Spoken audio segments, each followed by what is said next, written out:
happy Monday, and thank you so much for joining. This is The Day. My name is Sarah Otieno.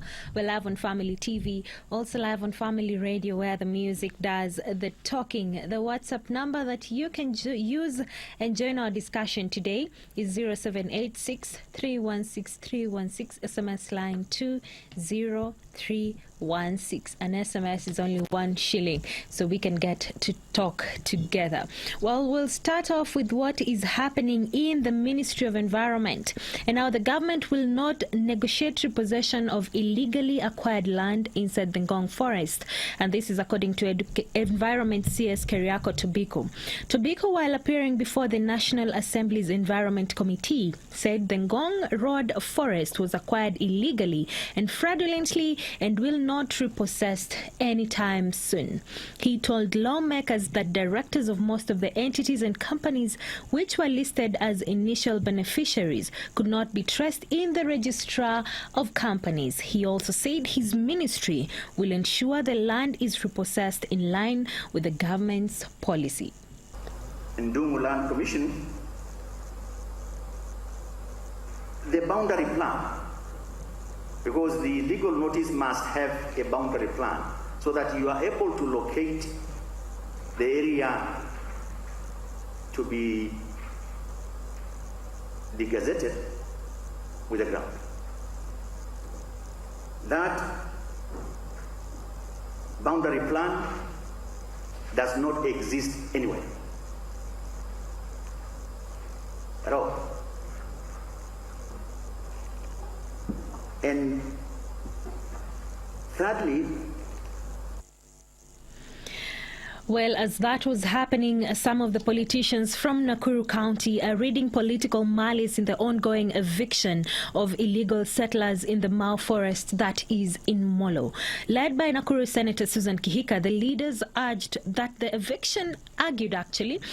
eviction was unfair since the affected families were not notified. Molo Member of Parliament Kuria Kimani added that the residents were willing to move out of the area voluntarily only if knowing where the forest line is. The exercise targeted 5,000 families. 2,000 have already moved out voluntarily. This according to the Nakuru County Police Commissioner. At the same time, the politician claimed that the eviction is selective and is targeting poor residents and leaving out influential people in the government. The leaders are now calling upon the Environment CS to talk to the people of Nakuru directly and not issuing orders all the way from Nairobi. Tunataka Tobiko aache kudanganya serikali na tunataka Tobiko ashuke mashinani, lakini mambo ya kuongea akiwa Nairobi tunataka iishe, akuje na maofisa atuonyeshe ni nani ameingia kwa msitu. Hawezi abuka siku moja tu kama kichwa yako ni wazimu useme watu watolewa na hakuna notice. Na wako kwa hizo maofisi juu ya kata si ya kura zenyu, hawangekuwa huko ndani. Kwa hivyo wapatie wananchi heshima ya kufika kwa ground, wakuja waongee na sisi. Well, that is according to leaders from Nakuru County, and they're calling on the CS for Environment, Mr. Tobiko, to actually go to the ground and talk to the people of Molo. And that is not only happening in Molo, also the cases of Ngong Forest. And that leads us to the question of today. Do you think it's right for these people to be evicted and not relocated to another place that they can call home, considering that some of them bought this land legally? And do you think it's also right that they are not compensated and not given a notice? Send us your views through the WhatsApp number 0786 316 316, SMS line 20316. Now, today, 12 Kenyans succumbed to the coronavirus between Sunday and today, bringing the total number of fatalities to 197. This is according to the Health Cabinet Secretary Mutahi Kagwe, who gave the speech today. And he said that 189 new cases of the coronavirus have been reported, pushing the country's total to 10,294. The CS said the new cases were from 1,205 samples that were tested in the last 24 hours, and now in total 216,242 samples were tested. The men, however, still lead, and today they were 83, while the female, they were 106, and 83 was the number of female people who have the coronavirus now. 19 statistics today.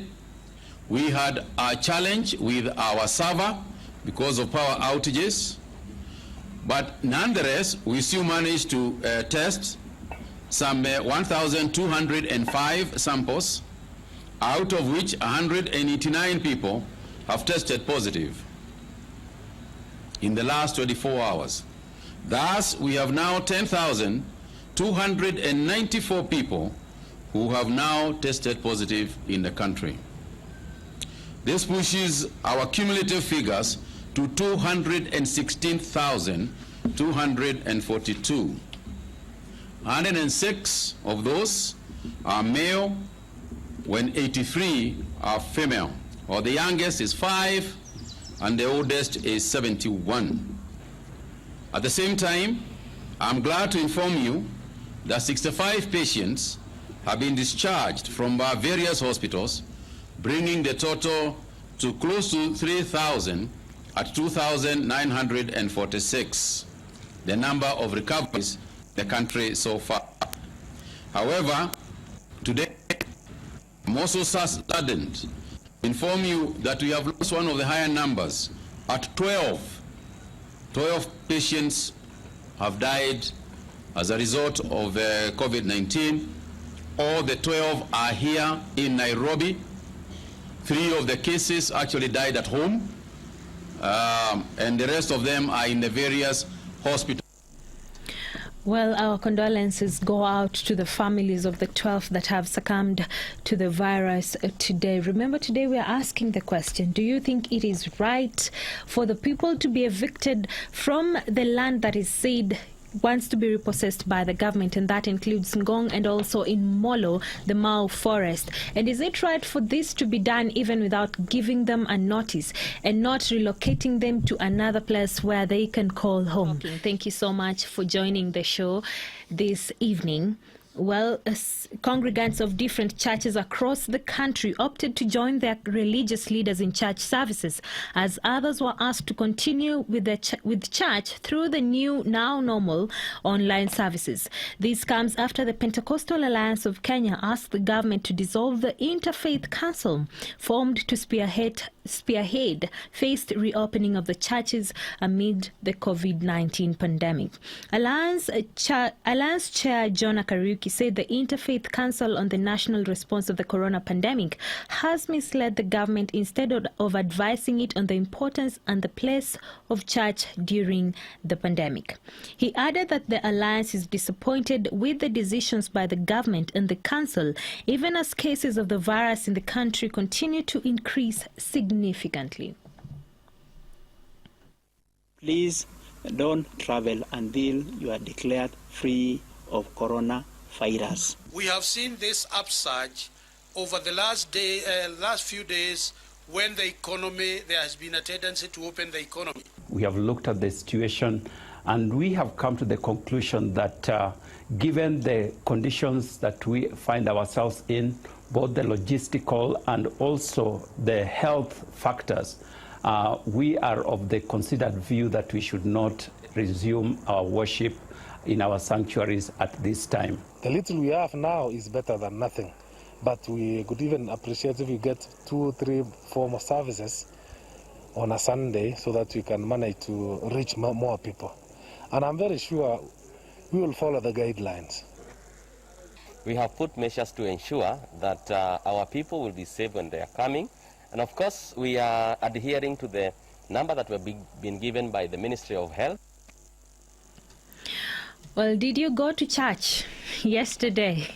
That is a discussion we were having on the radio platform in the past 2 hours, and most of the people who texted in did not go to church as they await for more directives from their church leaders and also the political leaders and the leaders of the nation as a whole. Well, there is a stormy session that is currently ongoing in the Senate in a special sitting where members are expected to either adopt or reject the new proposed but controversial formula for revenue allocation among the county governments. This was developed by the Commission of the Revenue Allocation for equal revenue sharing among all the counties. Without the sharing formula, the 316.5 billion shillings allocated to counties in the current financial year cannot be shared among the 47 devolved units. Article 2171 of the Constitution mandates the Senate to determine the formula once every 5 years. Now, last week, 21 senators protested and vowed to reject the new formula on the floor of the House.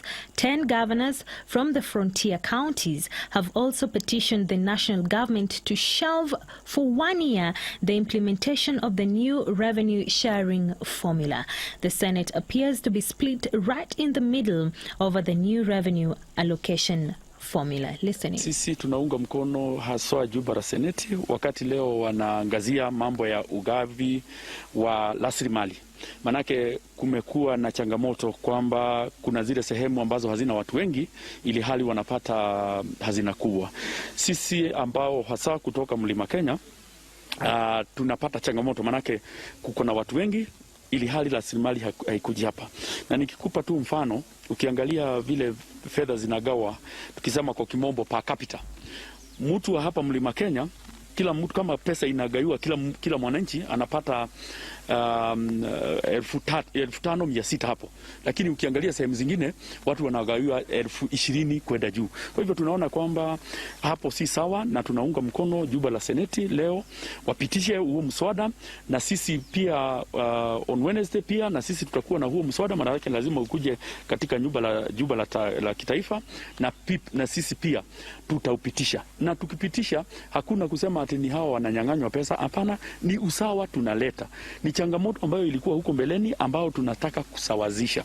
Pia niseme kwamba wa ile rasilimali ya CDF sisi tunaumia. Mimi niko na wodi 8 na tunapata fedha sawa na wale wako na wodi 3.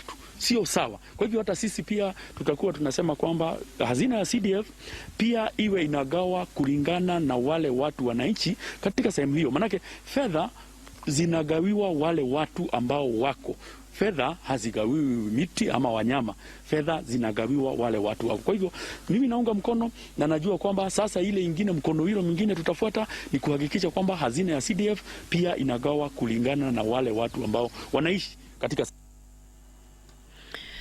Well, looks like our leaders are torn between whether to split the funds as per the number of people in the county or equally across all the 47 counties. It's still a debate that is ongoing in the Senate right now as we speak, and we'll be giving you details about that later. Remember the question I asked you if you went to church yesterday? Well, some of the church leaders opted not to have their congregants in church this Sunday, that is yesterday, because they say they are not ready yet. Well, I spoke earlier to one Pastor Okang Eric, and he had this to say. So thank you, Pastor Eric, for joining us today. And I would love to know, did you open the doors for your churches yesterday? And if yes, why was that? And if no, Pia, please give us a reason as to why you didn't. Oh, thank you very much. I'm Pastor Eric Okanga from Ongatarongai, the World Restoration Center Church.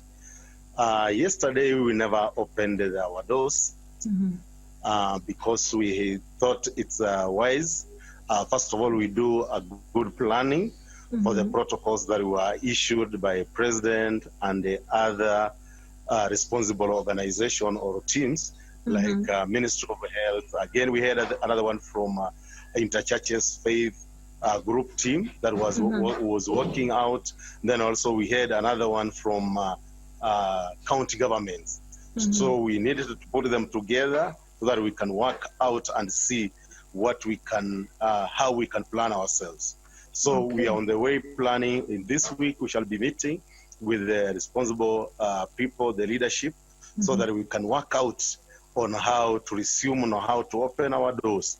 But we did just have an online service that we have been having since the government, through the advisory committees, that the church will be closing. Since that time, we just had the online services. So even yesterday, we just had online service for our members and for our friends. But we plan very soon. So And this week, we shall be having meeting. Yeah, and considering the directives that were given by the president, are you in agreement with them? We are them that will be working well in such like a situation, circumstances, where we have COVID-19, coronavirus, that those who will work well for the church, because the church is a gathering of the faithful who come to worship, and people come from various places. As they come, they want to meet God, they want to have a moment to fellowship, we want to have a moment with God, and also where our hearts will feel we have worshipped, we have met that desire in our hearts to worship Him. There are those some items that we will work. We feel we will work with them, not so much comfortably, but because of the lives of those who are coming to worship, and also for the health measures. Like we have, for instance, initially, even when we were expecting the president to announce, before now he pushed and he came up with a team, a committee, people who can now plan. Initially, we expected him to open the church, and we had been given some guidelines, some plans on how to prepare on opening the church, like sanitizers. We had prepared them. We have them already. The gun for checking the temperature. Yes, we have done it. Even by that time, initially, we had done measurement of the church. The seats, the chairs, we have put them from 1.5 meters apart.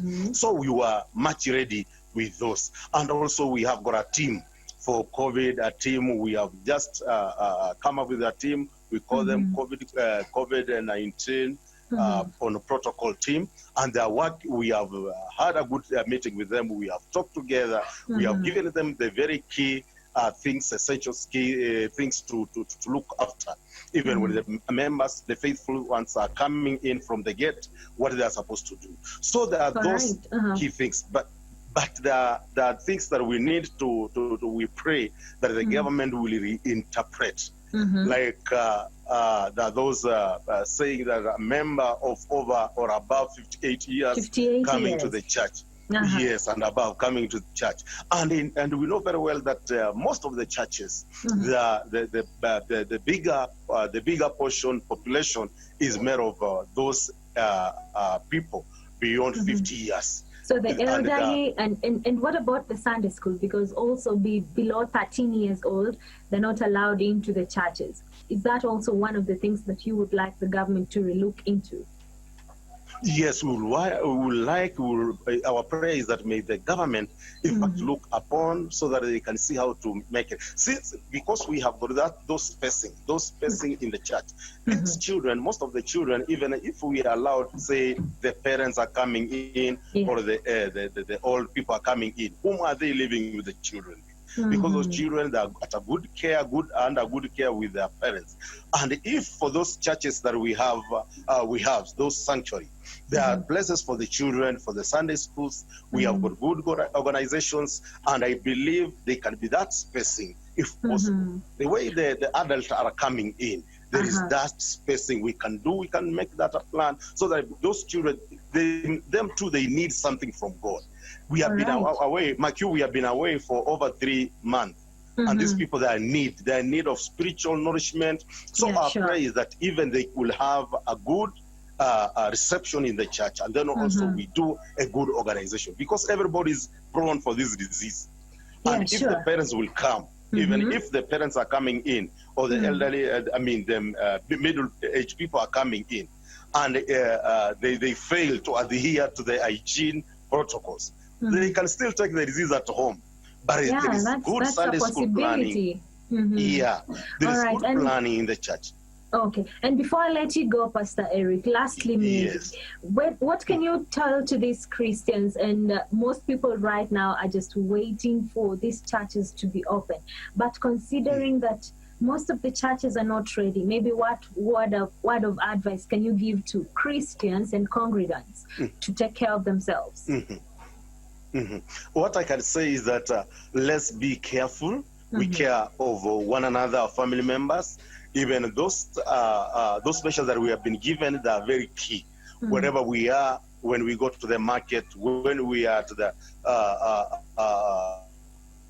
maybe you are moving from one place to another, careful. Do what you are supposed to do for you to be safe, because we want to take care of one another. And then also we want to cut short this corona. We don't want it to prolong. And also we don't want to come at a disastrous moment that it will be overflowing, the number will be overflowing to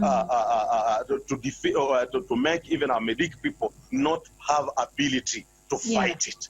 But our prayer is that let the church be open so that we can worship God. And then also we can follow those measures, we can work out those protocols to ensure that the church is safe and also our home is safe. But the other thing, our heart are yearning to worship. And that is why we never opened the church yesterday, because we knew that if we open, people will be flocking in. And we have not planned very well how to receive people and also how to live, and then it will be challenging for us. One thing before you close, 100 number is too little.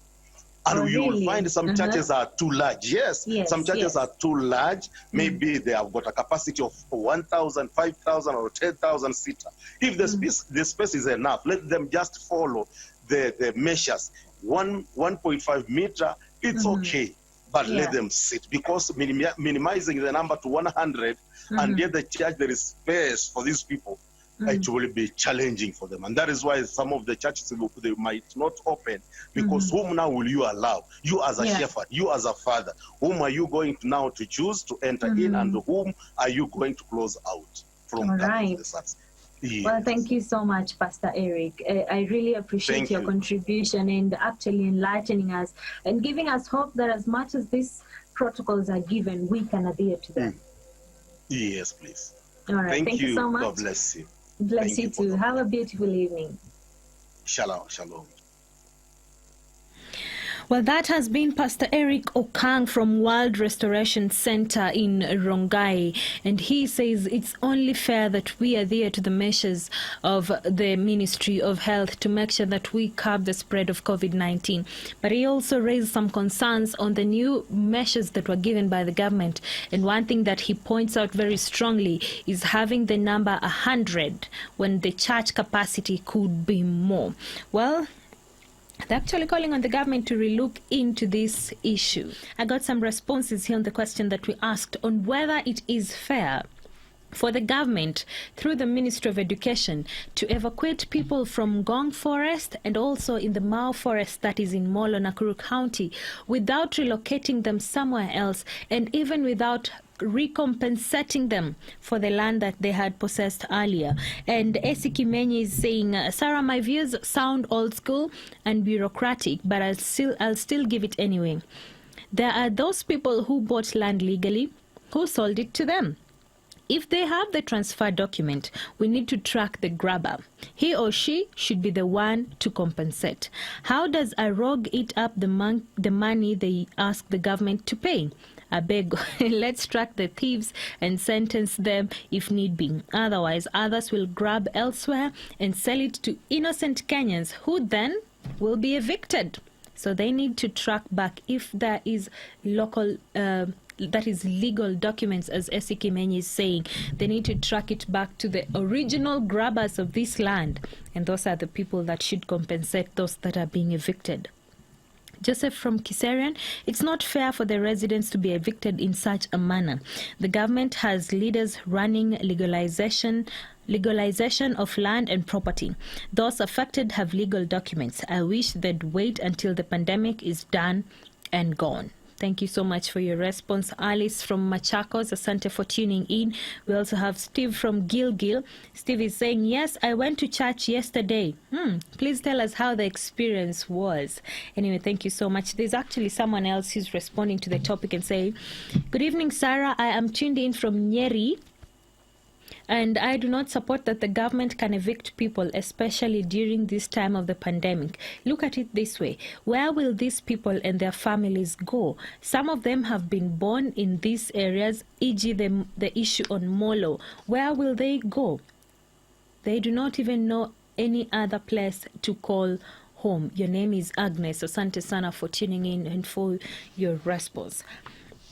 Now, there is something that happened in Mwea Embu Highway, and now 2 police officers are nursing injuries after trying to rescue a Miraa driver from an angry mob at Nyangati area in Mwea Embu Highway in Kirinyaga County earlier today after a road accident. Now, the melee ensued after a speeding Miraa vehicle, a Toyota Probox by model, hit a pedestrian, killing him on the spot.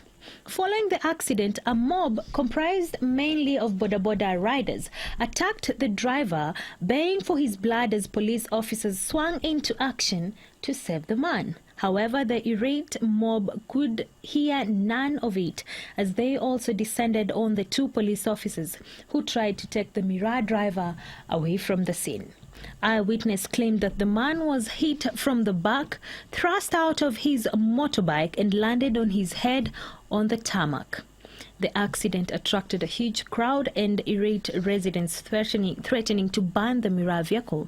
Police officers, however, managed to take control of the situation as the vehicle was towed to a nearby police station with the urgent cargo still on board.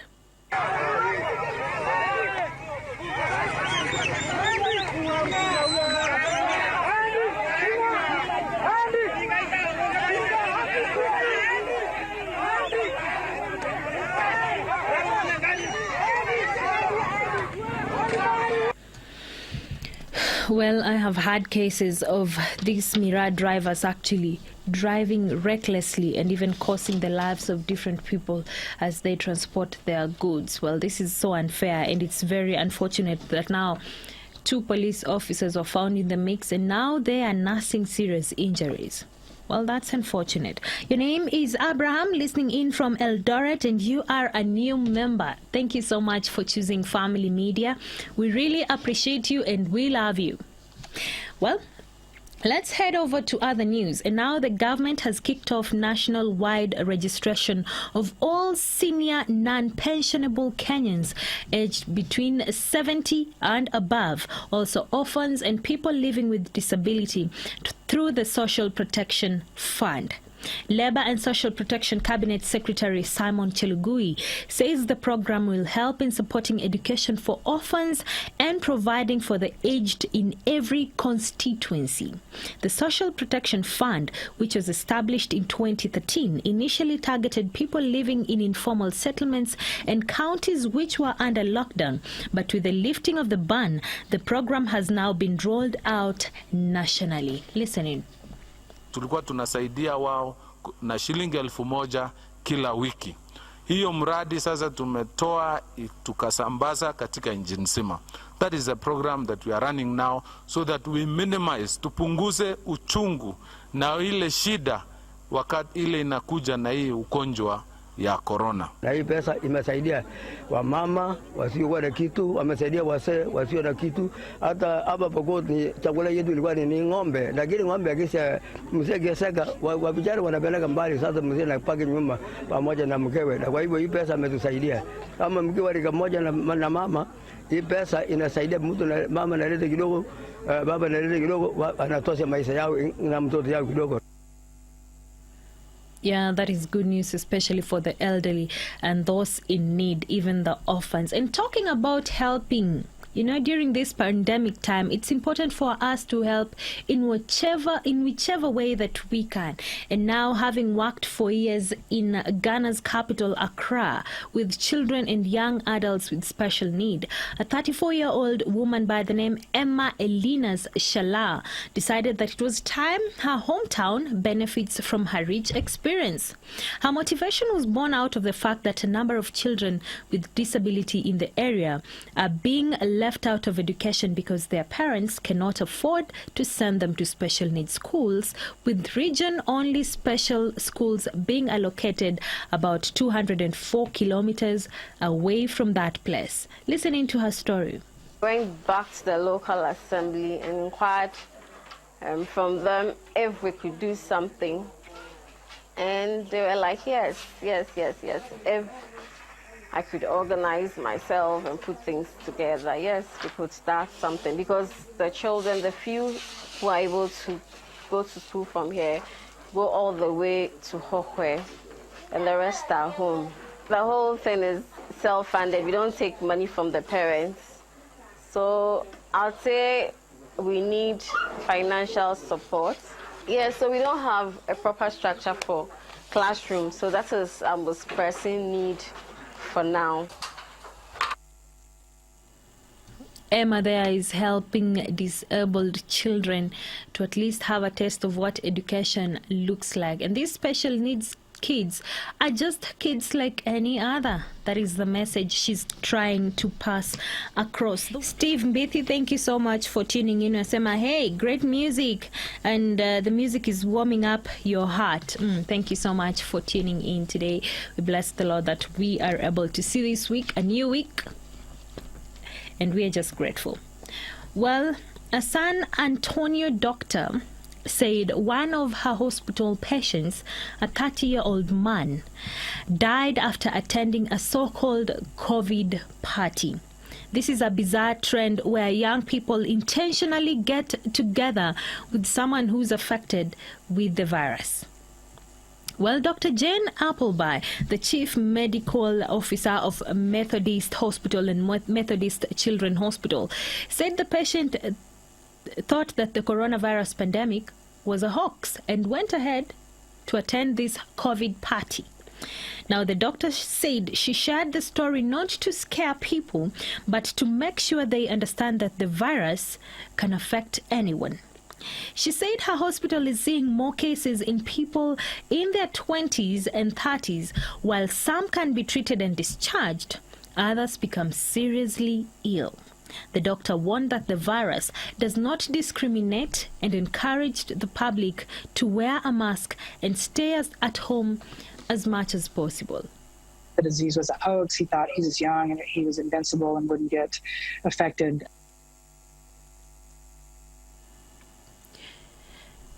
Well, that is very sad. You know, when people decide to assume that the pandemic is not real and even come together with someone who's infected. At the end of the day, a 30-year-old man lost his life because through that COVID party, he was infected with the virus and now he's no more. And the doctor just came out to encourage us and tell us that this virus is real. So let us all be vigilant. Now let's head over to some positive news. And now a driver showed her appreciation to a young boy who helped her cheer her up when her bus broke down. 10-year-old DJ sat down near Shamika. Shamika is the driver, and helped comfort her during the time she waited for the replacement to arrive. During that time, she also told her about himself, about how his dad wasn't in his life and the hardship they were facing. And Shamika has asked him about his bike, and he told her that his old bike had flat tires and tubes and wasn't working properly. Now, she felt a connection with the boy and was touched by his humility and down-to-earth attitude. She decided to thank him with a surprise gift the next morning at her doorstep. Now, she presented him with a brand new bike, which absolutely blew away DJ, and he's been riding it non-stop since that time.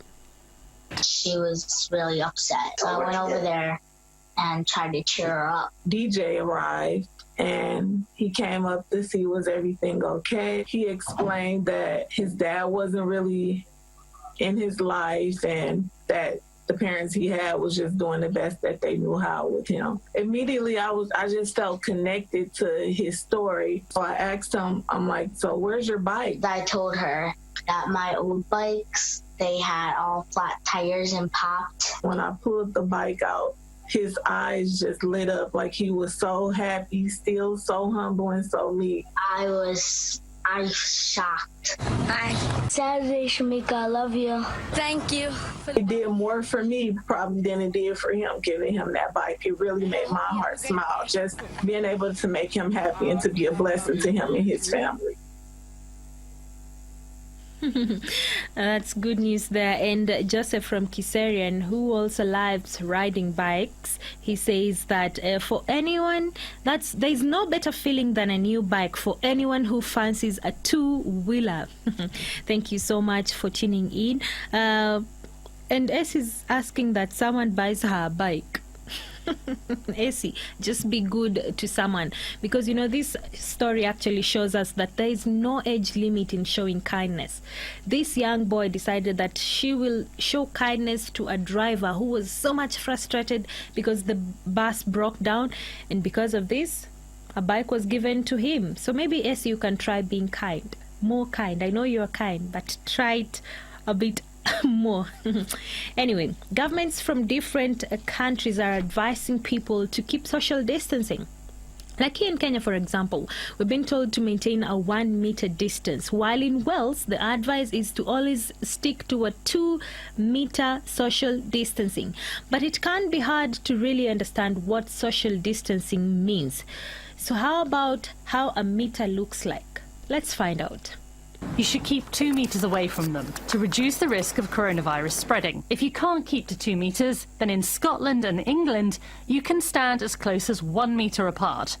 But you have to do additional things to try and keep yourself and others safe. It's called 1 meter plus, and it means wearing a mask, not facing each other, and not spending too long in that place. You don't need to do this in Northern Ireland, though, where the rule is 1 meter everywhere. That's about the length of a full-sized acoustic guitar, or half the length of a bed, or one long adult step. But the further apart you are, the safer it is. So what does 2 meters look like? It's about 3 steps. So, 1, 2, 3. Enough space so that you can put a bed between you, or 2 shopping trolleys, or any of these people. 2 meters is about half a parking space, or 2 benches. On public transport, you need to sit about 3 seats away from others. In an office, it's 4 desk chairs. Remember, if you're not sure, take a step back, give it some extra distance. Well, now we have it. Maintain the social distancing directives that have been given by the Ministry of Health, because we all need to come together and curb the spread of coronavirus. Well, before I leave on the question of today, Ababu is saying, this is Ababu, and he's saying, I would beg to differ with the government. They are trying to take off the blanket while they are already in slumberland. The Kenyan government has been in existence since independence. They should have done this long time ago, hence avoiding the current disputes. Anyway, we can't cry over spilt milk. There are families which have been in those lands for generations, and it's not fair to evict them while they have nowhere to go.